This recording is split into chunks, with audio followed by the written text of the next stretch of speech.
komandir ki, dayanmayın da irəli. Saat olar 1-2 arası civarı idi və irəlilədik biz bir yüksəklikdə, açıq bir yüksəklikdə düşmənə təmasa girdik. Çox belə deyim, ani bir təmas oldu, gözləmədiyimiz bir təmas oldu. Çünki düşünün, belə təpəni qalxanda üz-üzə çıxdıq, belə bir vəziyyət yarandı. Və təhlükəli təbii. Çox təhlükəli bir hal idi. Sadəcə orada bizim üstünlüyümüz orada oldu ki, mən komanda verdim, bizim gizirlərdən 2 nəfər, 4 nəfər üzr istəyirəm, vaxtında yüksəkliyə çatdı. Əgər düşmən yüksəkliyə çatsaydı bizim üçün vəziyyət pis olacaqdı. Bizim gizirlər yüksəkliyə çatdı, mövqeyi biz ələ keçirdik. Orada düşmənlə təmasa girdik. 26 yoxsa 29 nəfər, tam xatırlamıram rəqəm, düşməndən öldürdük. Bizdən mənim bir gizirim Məmmədov Emin Vətənoğlu şəhid oldu.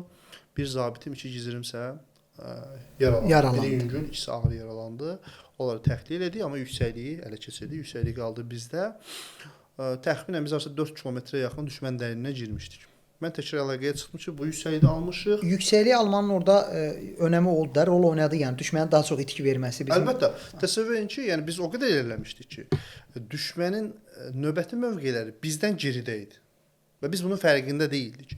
Mən dediyim kimi rəhbərliyə əlaqəyə çıxdım radio stansiya vasitəsilə. Vəziyyət budur. Biz bu nöqtədəyik və qəti şəkildə dedilər ki, gözləyin, digər bölmələrdə sizə çatsın. Siz daha da irəliləsəz düşmən dərinliyə gedəcəksiniz. Daha təhlükəli və mühasirəyə düşə bilərsiniz. Biz də orada qaldıq. Sonra bizim bölmələr irəliləyəndən sonra təkrar hücumu davam etdirdik.